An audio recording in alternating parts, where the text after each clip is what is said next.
ఒకవైపు అడవుల్లో ఆకలితో అలమటిస్తున్న పాండవులు, వారికి ఆ శ్రీకృష్ణుడి దయతో అడిగినవన్నీ వండిపెట్టే ఒక అద్భుత పాత్ర దొరికింది. మరోవైపు కటిక పేదరికంలో ఉన్న తన చిన్ననాటి స్నేహితుడు ఆ ద్వారకాధీశుడిని కలవడానికి వస్తే, శ్రీకృష్ణుడు ఆ స్నేహితుడిని రాత్రికి రాత్రే కుబేరుణ్ణి ఎలా చేశాడు? ఈ రెండు సంఘటనలకు అక్షయ తృతీయకు విడదీయలేని బంధం ఉంది. అక్షయ తృతీయ ఈ మాట వినగానే మనలో చాలామందికి ఏం గుర్తొస్తుంది? బంగారం షాపుల ముందు సందడి, కొత్త నగలు కొనాలనే ఆరాటం, ఇంట్లో సిరి సంపదలు వెళ్లి విరియాలనే ఆశ కదా. కానీ ఒక్కసారి ఆలోచించండి, వేల ఏళ్ల చరిత్ర ఉన్న ఈ పవిత్రమైన రోజుకి అర్థం కేవలం బంగారం కొనడమేనా? అప్పు చేసైనా సరే ఆ రోజు ఒక చిన్న బంగారం ముక్కైనా కొనాలని ఎందుకు అంతలా తాపత్రయపడతాం? ఒకవేళ కొనలేకపోతే ఆ లక్ష్మీదేవి మనల్ని కరుణించదా? ఈ ప్రశ్నలన్నిటికీ సమాధానం మన పురాణాల్లోనే ఉంది.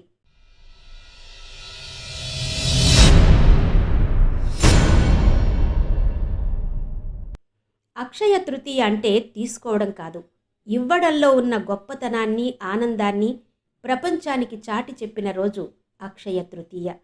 అసలు ఈ రోజుకు ఆ పేరు, ఆ మహత్యం ఎలా వచ్చాయో చెప్పే అద్భుతమైన కథనాలున్నాయి. అక్షయ తృతీయ అంటే తరగని సంపదే కాదు, తరగని పుణ్యాన్ని కూడా ఇచ్చే రోజని మన శాస్త్రాలు ఎందుకంత గట్టిగా చెబుతున్నాయో ఒక్కసారి వివరంగా చూద్దాం. అక్షయ తృతీయ విశిష్టతను పూర్తిగా అర్థం చేసుకోవాలంటే మనం మన పురాణాల పుటల్లోకి ప్రయాణించాలి. అక్షయ అంటే క్షయం లేనిది, అంటే తరగనిది. అందుకే ఈ రోజున మనం చేసే ఏ చిన్న పుణ్యకార్యమైనా, దానమైనా, జపమైనా దాని ఫలితం తరగనిదిగా, శాశ్వతంగా మనతో ఉండిపోతుంది. అందుకే ఈ తిథికి అంతటి శక్తి. ముందుగా మహాభారతంలోని ఓ ముఖ్యమైన ఘట్టాన్ని గుర్తు చేసుకుందాం. పాండవులు జూదంలో సర్వం కోల్పోయి ద్రౌపదితో కలిసి అరణ్యవాసం చేస్తున్న రోజులవి. రోజు ఎందరో ఋషులు, మునులు వారి ఆశ్రమానికి అతిథులుగా వచ్చేవారు. వచ్చిన వారికి భోజనం పెట్టడం ధర్మరాజుకు పెద్ద పరీక్షగా మారింది. తన దగ్గరకు వచ్చిన వారికి అన్నం పెట్టలేని నిస్సహాయతను చూసి ఆయన ఎంతో కుమిలిపోయాడు. అప్పుడు ధర్మరాజు తన పురోహితుడైన ధౌమ్య మహర్షి దగ్గరకు వెళ్ళి దీనికో పరిష్కారం చూపమని వేడుకున్నాడు. ధౌమ్య మహర్షి ధర్మరాజుకు సూర్య భగవానుడిని గురించి తపస్సు చెయ్యమని సలహా ఇచ్చాడు. ఆయన చెప్పినట్టే ధర్మరాజు గంగా నదిలో నిలబడి సూర్యుడిని ప్రార్థిస్తూ ఘోర తపస్సు చేశాడు.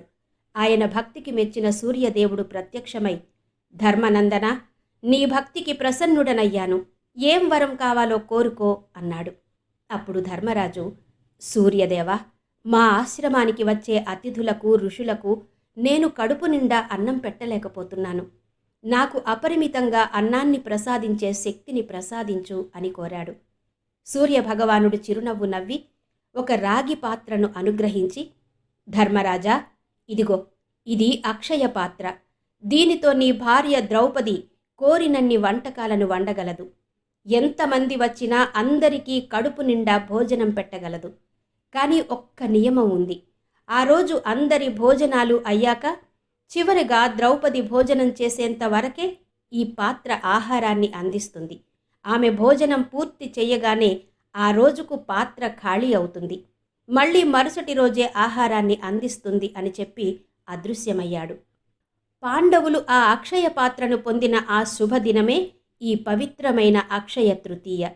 ఈ కథ మనకు చెప్పే నీతి ఏంటంటే, నిస్వార్థంగా సేవ చేయాలనే తపన, ఆకలితో ఉన్నవారికి అన్నం పెట్టాలనే ఆర్తి ఉంటే భగవంతుడే మనకు తరగని సంపదను ఇస్తాడు. ఇక రెండో కథ, స్నేహానికి, భక్తికి నిలువుటద్దల్లా నిలిచే శ్రీకృష్ణుడు, సుధాముడు అనే కుచేలుడి కథ. శ్రీకృష్ణుడు, సుధాముడు ప్రాణ స్నేహితులు. కాలక్రమంలో శ్రీకృష్ణుడు ద్వారకకు అధిపతి అయ్యాడు. కానీ సుధాముడు మాత్రం ఓ సాధారణ బ్రాహ్మణుడిగా ఉంటూ తీవ్రమైన పేదరికంలో మగ్గిపోయేవాడు. ఇంట్లో పిల్లలు పస్తులుండడం తట్టుకోలేని ఆయన భార్య, స్వామి, మీ స్నేహితుడు శ్రీకృష్ణుడు ద్వారకాధీశుడు కదా, ఆయనను కలిసి మన కష్టాలు చెప్పుకుంటే తప్పక సాయం చేస్తాడు అని పదే పదే పోరు పెట్టింది. మొదట చాలా సంకోచించిన భార్య మాట కాదనలేక సుధాముడు ద్వారకకు బయలుదేరాడు. స్నేహితుడి దగ్గరకు వెళుతూ ఖాళీ చేతులతో ఎలా వెళ్లాలని ఆయన భార్య పక్కింట్లో కొన్ని అటుకులు అడిగి తెచ్చి ఒక పాత గుడ్డలో మూటకట్టి ఇచ్చింది. ఎన్నో కష్టాలు పడి సుధాముడు ద్వారకకు చేరుకున్నాడు. ఆ రాజభవనాల వైభవం చూసి నోట మాట రాలేదు. లోపలకు వెళ్లడానికి సంకోచిస్తుండగా సుధాముడు వచ్చాడని తెలిసిన శ్రీకృష్ణుడు పరుగు పరుగున వచ్చి తన స్నేహితుడిని కౌగలించుకున్నాడు. స్వయంగా ఆయన పాదాలు కడిగి రాజసింహాసనంపై కూర్చోబెట్టి ఉపచారం చేశాడు. పాత కబుర్లన్నీ మాట్లాడుకున్నారు. కృష్ణుడు చిలిపిగా నవ్వుతూ, మిత్రమా, నా కోసం ఏం తెచ్చావు అని అడిగాడు. సుధాముడు సిగ్గుతో తన పేదరికాన్ని ఎత్తుచూపే ఆ అటుకుల మూటను దాచడానికి ప్రయత్నించాడు. కానీ సర్వాంతర్యామి అయిన శ్రీకృష్ణుడు ఆ మూటను ప్రేమగా లాక్కుని ఎంతో ఇష్టంగా ఆ అటుకులను నోట్లో వేసుకున్నాడు.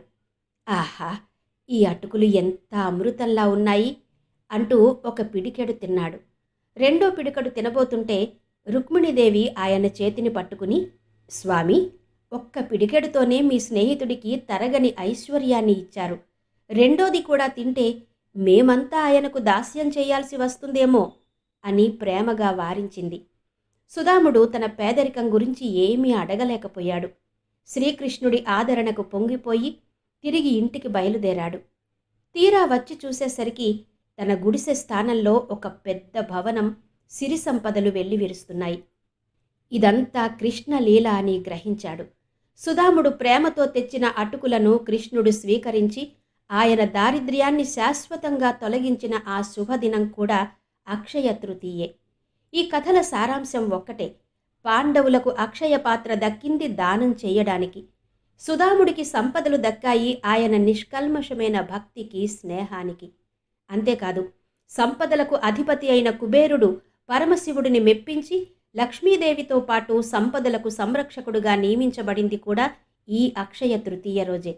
ఈ కథలన్నీ చెప్పేది ఒక్కటే: అక్షయ తృతీయ మన సంపదను ప్రదర్శించే రోజు కాదు, మనలో దానగుణాన్ని, భక్తిని, సేవాభావాన్ని రెట్టింపు చేసుకునే రోజు.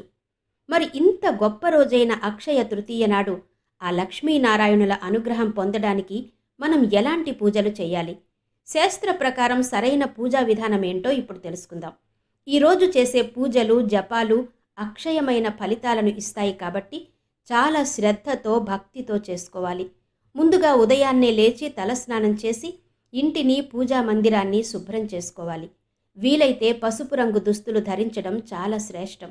పూజ చేసే చోట ఒక పీఠం వేసి దానిపై పసుపు వస్త్రం పరవాలి. దానిపై లక్ష్మీదేవి, విష్ణుమూర్తి, గణపతి విగ్రహాలను లేదా చిత్రపటాలను ఉంచాలి. పూజకు ముందు విఘ్నాలు తొలగించమని వినాయకుడిని ప్రార్థించాలి. ఓం గం గణపతయే నమః అని జపిస్తే మంచిది. ఆ తర్వాత శ్రీ మహావిష్ణువును, లక్ష్మీదేవిని మనసులో తలుచుకుని పూజలోకి ఆవాహన చేయాలి. శుద్ధ జలంతో విగ్రహాలకు అభిషేకం చేసి చందనం, పసుపు, కుంకుమ, అక్షతలతో అలంకరించాలి. విష్ణుమూర్తికి తులసి దళాలు, లక్ష్మీదేవికి తామర పువ్వులు సమర్పిస్తే చాలా విశేషంగా చెబుతారు. విష్ణు సహస్రనామం లేదా లక్ష్మీ అష్టోత్తర శతనామావళి చదవడం వల్ల అనంతమైన పుణ్యఫలం దక్కుతుంది. ఈరోజు పూజలో ముఖ్యంగా గమనించాల్సింది అక్షతలు. అక్షతలు అంటే క్షతం కానివి, అంటే విరగని బియ్యం. పసుపు కలిపిన ఈ అక్షతలను దేవతల పాదాల దగ్గర ఉంచి పూజించి వాటినే ప్రసాదంగా తీసుకోవడం వల్ల వ్రత ఫలం సంపూర్ణంగా కలుగుతుందని పురాణాలు చెబుతున్నాయి. ఇక నైవేద్యం విషయానికి వస్తే లక్ష్మీదేవికి ఇష్టమైన పాలు, బియ్యంతో చేసిన పాయసం లేదా తెల్లని రంగులో ఉండే మిఠాయిలను పంచిపెట్టడం మంచిది. పూజ పూర్తయ్యాక కుటుంబంతో కలిసి హారతి ఇచ్చి ప్రసాదాన్ని స్వీకరించాలి. ఒకవేళ మీరు బంగారం కొని ఉంటే దాన్ని కూడా పూజలో ఉంచి అమ్మవారి ఆశీస్సులు తీసుకుంటే ఆ సంపద వృద్ధి చెందుతుందని ఒక నమ్మకం. అయితే అప్పు చేసి కొనడం మాత్రం అస్సలు చేయకూడదు. ఎందుకంటే ఈ రోజున చేసే పుణ్యం ఎలాగైతే అక్షయమవుతుందో చేసే అప్పు కూడా అక్షయంగా మారుతుందని పెద్దలు హెచ్చరిస్తున్నారు. కాబట్టి మన శక్తికి మించి ఆడంబరాలకు పోకుండా భక్తితో పూజ చేయడం అన్నిటికన్నా ముఖ్యం. అక్షయ తృతీయ నాడు బంగారం కొనడం కన్నా 1000 రెట్లు గొప్పది దానం చేయడం. ఈరోజు చేసే దానం యొక్క ఫలితం అక్షయమైనది, తరగనిది అని సాక్షాత్తు శ్రీకృష్ణ భగవానుడే చెప్పాడు. నారద పురాణం ప్రకారం ఈరోజు చేసే దానాలు అనంతకోటి పుణ్య ఫలితాన్ని అందిస్తాయి. మరి ఈరోజు ఏ ఏ దానాలు చేస్తే ఎలాంటి ఫలితాలు కలుగుతాయో ఒక్కసారి చూద్దాం. అన్ని దానాల్లోకెల్లా గొప్పది అన్నదానం. అక్షయ తృతీయ నాడు ఆకలితో ఉన్న వారికి అన్నం పెట్టడం వల్ల కలిగే పుణ్యాన్ని మాటలతో చెప్పలేం. ఇది మన పాపాలను హరించి ఎన్నో జన్మల పుణ్యాన్ని మన ఖాతాలో జమ చేస్తుంది. రెండవది జలదానం. వైశాఖ మాసం ఎండలు మండిపోతుంటాయి. ఆ సమయంలో బాటసారుల దాహం తీర్చడానికి ఒక చలివేంద్రం పెట్టడం లేదా కనీసం ఒక కుండలో చల్లటి నీటిని దానం చేయడం వల్ల స్వర్గంలో ఉన్న మన పితృదేవతలు కూడా తృప్తి చెందుతారు.